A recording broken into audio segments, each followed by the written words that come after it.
Eu não percebi logo o que estava acontecendo comigo. Apenas notei que um dia, quando você entrava no cômodo, o ar parecia ficar mais denso, mais quente. Eu me pegava endireitando as costas, ajeitando o cabelo. Bobagem, não é?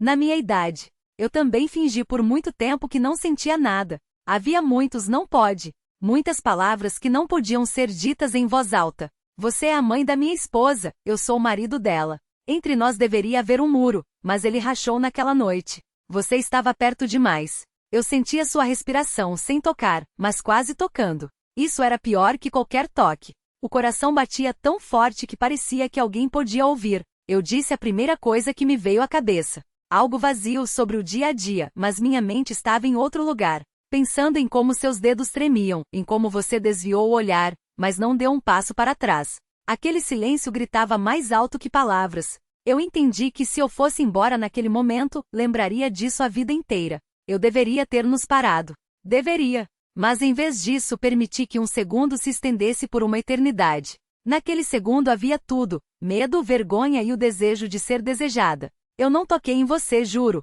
mas entre nós já não havia mais vazio, apenas uma linha tênue, além da qual começa o que não se pode mais desfazer. E nós dois sabíamos disso. Fui para o meu quarto e fiquei muito tempo na janela. Do lado de fora, a noite de São Paulo, e dentro, uma bagunça. Tentei me convencer de que era tudo imaginação, que eu tinha apenas fantasiado. Mas o corpo não mente. Ele se lembra do olhar, da pausa, de como, de repente, surge algo pessoal demais entre duas pessoas. Sentei-me na beira do sofá e olhei para o nada. Não dissemos nada demais, mas nas entrelinhas foi dito muito. Eu sentia uma estranha mistura de culpa e uma ansiedade excitada. Não pelo desejo, mas pela consciência de que o desejo era, de fato, possível. Eu tirei o cardigã, como se ele fosse o culpado pelo calor que senti. Me peguei pensando nas suas mãos. Não no que elas poderiam fazer. Não, mas em como elas sabiam não tocar, e como isso tornava ainda mais difícil respirar. Você passou por mim mais tarde.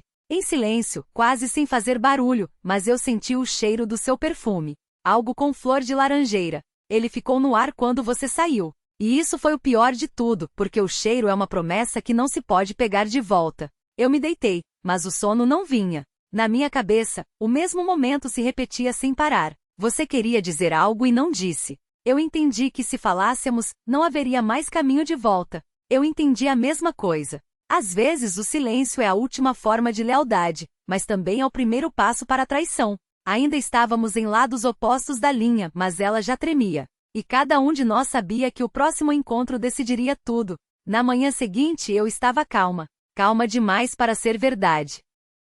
Eu arrumava a mesa do café da manhã, movendo-me de propósito lentamente, sentindo cada movimento do meu corpo. Parecia que você me observava mesmo quando não olhava. Tentei agir normalmente perguntando sobre trivialidades, fingindo que aquela manhã não era diferente das outras. Mas cada movimento seu parecia deixar um rastro no ar. Eu me pegava escutando não as palavras, mas as pausas entre elas. Quando você se aproximou para pegar a garrafa de café, eu não recuei. Nossas mãos ficaram lado a lado, perto demais. Senti tudo se contrair por dentro, como se fosse uma espera. Nenhuma palavra foi dita, mas naquele silêncio havia significado demais. Eu poderia ter tirado a mão, mas não o fiz imediatamente. E naquele instante, percebi que já tínhamos cruzado uma fronteira importante. Não com o corpo, mas com a intenção. Olhei diretamente para você sem defesa. O olhar adulto de uma mulher que por muito tempo foi a mãe de alguém e raramente apenas uma mulher. Você viu isso. Eu sei que viu. Eu vi e me assustei. Não com você, mas comigo mesmo. Com a força com que desejei estar mais perto. Não para uma ação, mas pela sensação. Nós nos separamos para cômodos diferentes, mas a distância não ajudava. Ela apenas acentuava a tensão. Eu sabia, mais um encontro como aquele e pararíamos de fingir. A traição ainda não tinha acontecido, mas a lealdade já estava rachada. E a questão já não era se podíamos, mas quando. Eu não conseguia mais fingir que nada estava acontecendo. Essa expectativa se tornou quase física, como uma dor silenciosa a qual a gente se acostuma, mas que não passa. Eu me pegava prestando atenção a cada passo seu, a cada som atrás da porta. Eu sentia a mesma coisa. O dia se arrastou infinitamente. Quase não nos cruzamos, mas isso foi pior do que se tivéssemos conversado, porque cada desencontro soava mais alto que qualquer conversa. Quando finalmente ficamos a sós, eu soube na hora, não era mais um acaso. Você parou na porta, como se me desse uma última chance de parar tudo. Eu poderia ter virado as costas, fingido estar ocupada, mas não o fiz. Você estava parada, calma. Calma demais. E naquela calma havia uma confissão. Aproximei-me sem tocar. Entre nós restava a distância de uma respiração. Eu ouvia você respirar devagar, conscientemente. Levantei os olhos e pela primeira vez não desviei o olhar. Naquele momento, todos os papéis desapareceram. Não havia idade nem laços familiares. Havia apenas um homem e uma mulher que por muito tempo contiveram o que já não podia ser contido. Eu disse seu nome em voz baixa. Helena. E você estremeceu, como se fosse um toque. Então eu entendi, às vezes, as palavras agem com mais força que as mãos. Eu não permiti que você se aproximasse mais, mas também não recuei. Isso era o mais torturante. Ficar parada e sentir tudo por dentro se esticando em sua direção. Nós não cruzamos a linha, mas agora ela estava bem debaixo dos nossos pés.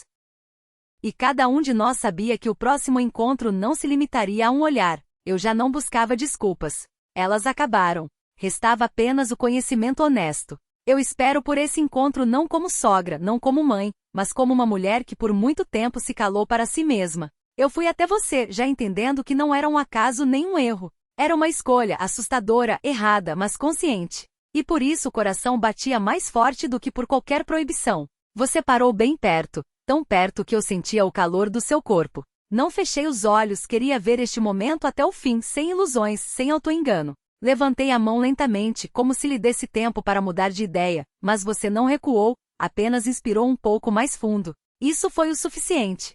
Seu toque foi cuidadoso, quase inocente, mas causou um arrepio na pele. Não pela ação, mas pelo significado.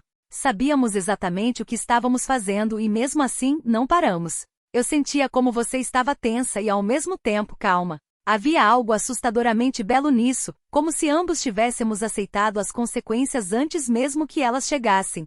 Naquele momento pensei na minha filha, Clara, e logo em seguida em mim, em como eu também tinha o direito de sentir. Esse pensamento foi o mais proibido e o mais honesto. Eu não disse palavras de amor. Elas seriam altas demais. Eu apenas fiquei ao seu lado. E isso se revelou mais forte que qualquer promessa. A traição não foi uma explosão.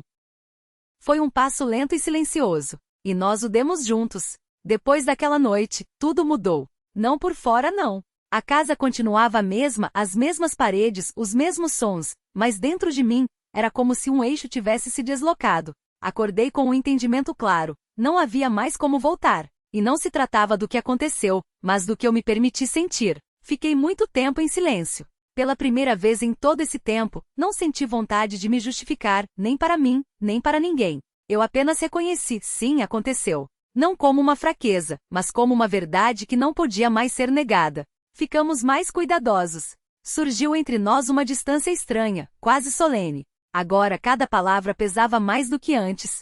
Cada olhar estava cheio daquilo que não se podia dizer em voz alta. Eu me pegava sentindo falta não dos toques, mas da sua calma ao meu lado, do jeito como você olhava sem cobranças, sem expectativas. Isso assustava mais do que o desejo. Eu sabia que um dia teríamos que fazer uma escolha, e entendia que qualquer uma delas seria dolorosa. O amor não pede licença, ele simplesmente chega e destrói a ordem habitual. Eu não lhe pedi nada, não porque não quisesse, mas porque entendia o preço. Às vezes a verdadeira proximidade consiste em deixar ir naquela noite. Eu lhe disse em voz baixa, quase um sussurro, nós precisamos parar. E você não discutiu. Foi a coisa mais difícil e a mais correta. Eu assenti com a cabeça porque sabia que o que houve entre nós, ninguém mais poderia tirar. Ficaria como um segredo, uma lembrança, um momento de verdade. Nós não cruzamos mais a fronteira, mas ela ficou para sempre dentro de nós. Às vezes, amar não é estar junto, mas mudar um ao outro para sempre. E nós dois teremos que viver com isso.